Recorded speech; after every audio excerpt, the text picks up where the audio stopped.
A pharmaceutical executive collapsed in the Oval Office on Thursday.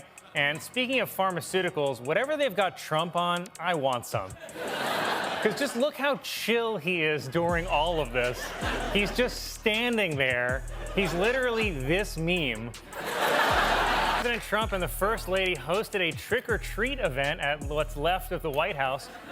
And this is one of my favorite things that the president does because it's so clear he never trick-or-treated once in his life. Japan's new Prime Minister Sanai Takachi said during a press conference that she is nominating President Trump for the Nobel Peace Prize. And I can't believe I get to say this, but thank God nobody listens to women. Weekend Update barely finishes the intro, and Colin Jost is already smiling like he knows the line that will live rent-free in the timeline. He takes a breath, glances at the camera, and slides the knife in with that polite Manhattan voice.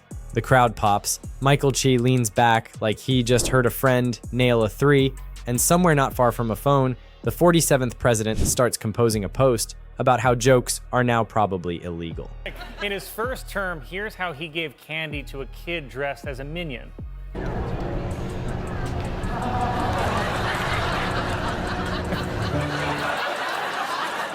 Melania's just like, I guess that is how it's done.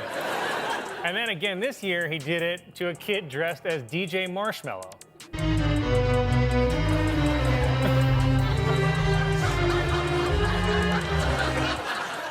Just put it in the bag.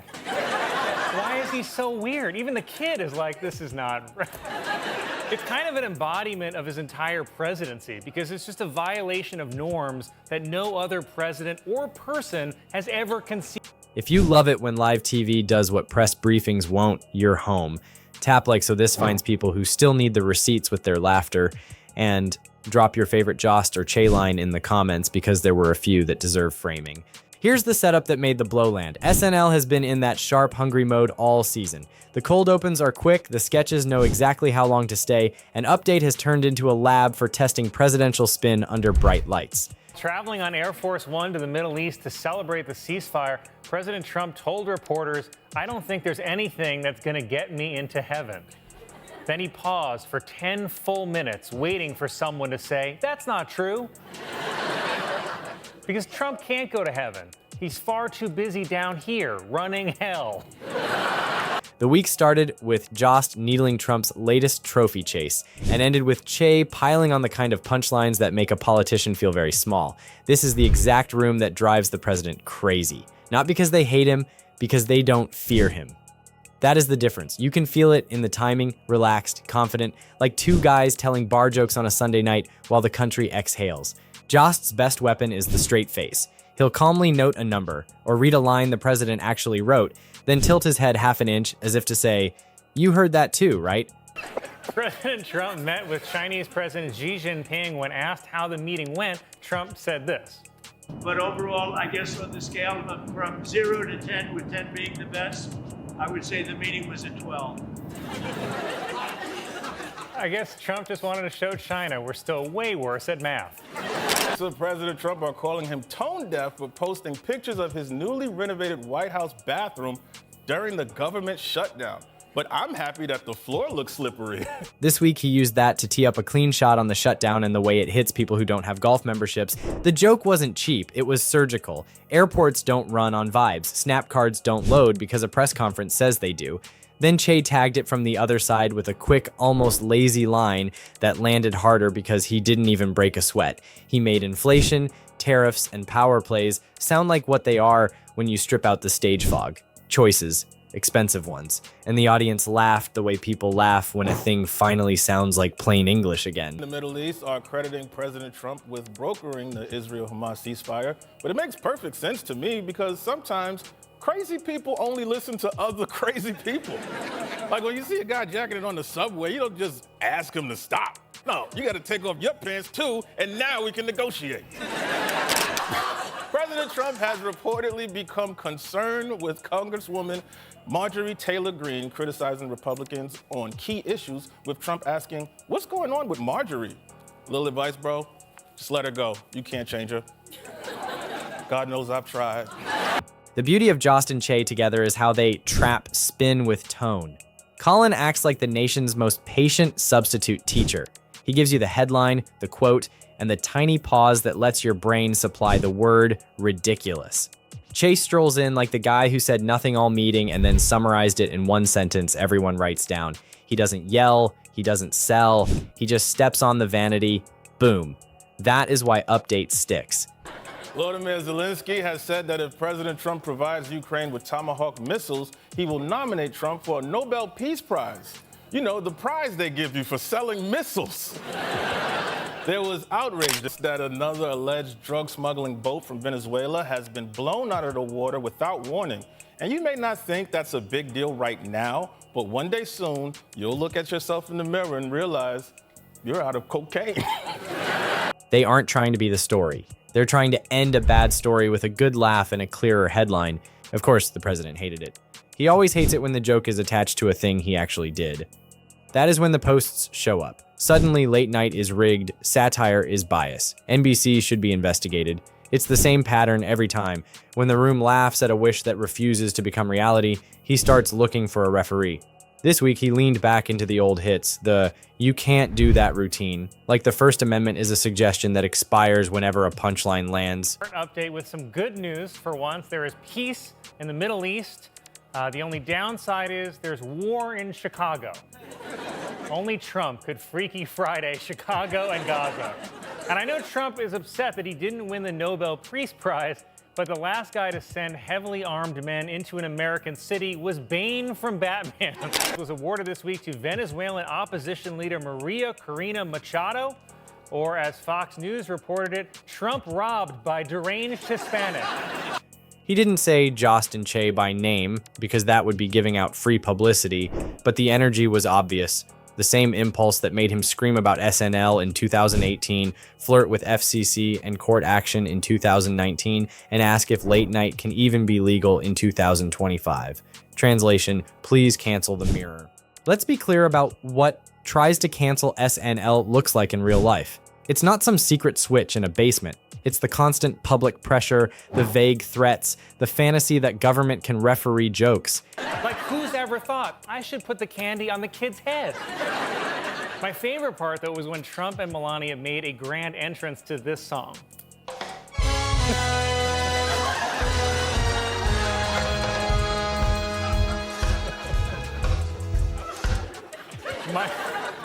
Michael Jackson's Thriller. Just the perfect soundtrack to lure kids to a famous mansion. It's saying investigate satire as if comedy is a conspiracy. It's waving your hands at regulators like they're bouncers who forgot to check IDs at a club called Freedom. That move never works, and it shouldn't. The country is not supposed to stop laughing when the president gets uncomfortable, especially when the laughter is connected to receipts. Update added one of those perfect receipts nights a few months back. Jost walked through the tariff game and how you can intentionally wreck parts of the economy and still keep the job if your party refuses to hold you to adult standards. President Trump criticized Time magazine for using a bad picture of him on the cover, saying, quote, "They disappeared my hair." And I gotta agree, that thing do look waxed. It was brutal because it was calm. He didn't need a graph, he needed a sentence.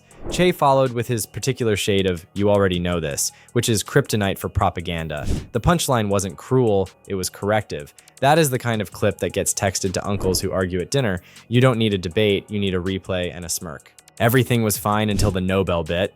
Jost laid out the gag with that newspaper editor confidence, letting the audience fill in why the headline was funny, then twisting the knife with a Fox-flavored victim act impression. Trump, while on his trip, said that Iran has sort of agreed to terms for a nuclear deal in the same way Trump has sort of agreed to uphold the Constitution.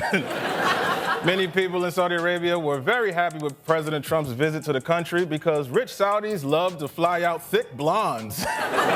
Che's follow was even colder. He didn't drag it, he just dropped it. And you could feel how the power dynamic flipped in the room. Not because two comics decided to be brave, because two comics decided to be accurate. The difference between those two things is where the presidency keeps falling flat in this era. There's a meta reason these update segments matter. SNL is a pressure release, it is also a cultural record. 10 years from now, you will not remember every press gaggle. You will remember the joke that stuck to the thing. Stupid branding dies when a better joke fills the space in your head. Well, President Trump traveled to the Middle East this week, and if I were him, I would have just stayed there because it looked awesome. Trump arrived in Saudi Arabia where he was greeted with a lavender carpet which matched the color of his tie and also the length.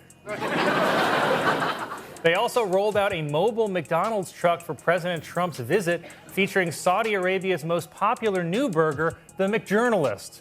And tries to cancel, keeps resurfacing for this president because he cannot abide the one metric he cannot negotiate: laughter. You can say polls are rigged. You can say reporters are unfair. When a live audience laughs at your own words side by side with your latest denial, there is no court for that. There is only the sound a room makes when it recognizes a pattern. If you want this kind of breakdown to keep landing in your feed, hit like because the algorithm listens to laughter about as well as the president does. Subscribe to America Facticity if you're watching on YouTube, because that's how we keep the lights on and the replays rolling. And tell me in the comments which beat Update should open with in the shortcut. Order giving refugee status to white people from South Africa. You know, I could have sworn that white people had it good in South Africa. Must be the Mandela effect. The Trump administration announced that after face-to-face talks with China, it is lowering tariffs from 145% to 30%, which is a little like OJ bragging about taking the knife out. The tariff burn, the shutdown reality check, or the Nobel jab that made the timeline cry uncle. Back to the meltdown, because the meltdown is the plot twist that never changes. The president insists that comedians who criticize him must be silenced in the name of fairness. He says it with the same straight face he uses when he calls a string of losses a win and a suspension a cancellation. Jost and Che answered with the softest weapon on earth: calm. They treated the tantrum like weather and did the show. In a video on Truth Social, Donald Trump falsely said that Democrats support abortion up to the 9th month and beyond, saying the baby is executed after birth. But he only thinks that happens because when Trump was a baby, a bunch of time travelers showed up trying to kill him. That is how you beat a phone with a punchline. You do not engage the volume. You test the logic. Then you make the logic look silly by comparing it to itself. There was a tiny moment in the update desk this week that summed it all up. Jost read a line that sounded like royal entitlement wrapped in policy. He paused. Che made a quiet face that said, "Classic." The audience laughed, not huge, but honest. It's easy to miss. That is the sound of a country practicing media literacy without calling it homework. In a new interview, Donald Trump also claimed that President Biden was high on cocaine during the State of the Union, saying he was all jacked up at the beginning. By the end, he was fading fast. It almost sounds like Donald Trump knows exactly what it feels like to be on cocaine. You know, like at the beginning, you've got a lot of energy.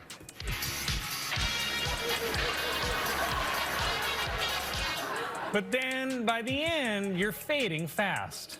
Just recently heard that Saudi Arabia and Russia will repeat.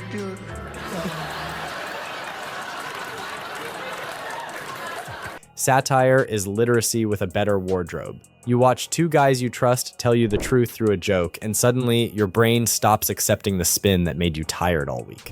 Let's talk stakes. People sometimes act like SNL jokes are cotton candy and politics is steak.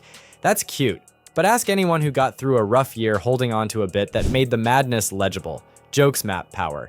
They draw lines where words like norm and precedent fail. They turn a thick fog of talking points into one clean idea you can carry out of the room. You can mock that, or you can recognize it as a civic service disguised as a TV show. Jost and Che know the job. When the president says a quiet part and then pretends he didn't, they record, rewind, and give you the line you can remember. If you're cutting this episode for a video, here's the flow that will hook even the hate watchers. Start on Jost's cleanest line of the night. Hold the cheer for a beat so the viewer at home feels the room. Cut to Che's tag, the one with the lazy wrist flick that somehow lands like a hammer. Insert a quick card of the president's latest late-night rant about illegality. 2 seconds. Back to update with a tariffs or shutdown snippet so the laughter has context, not just snark. End on the desk smile and the crowd breathing like someone opened a window. Then a final card. You can yell at jokes. You can't beat replays.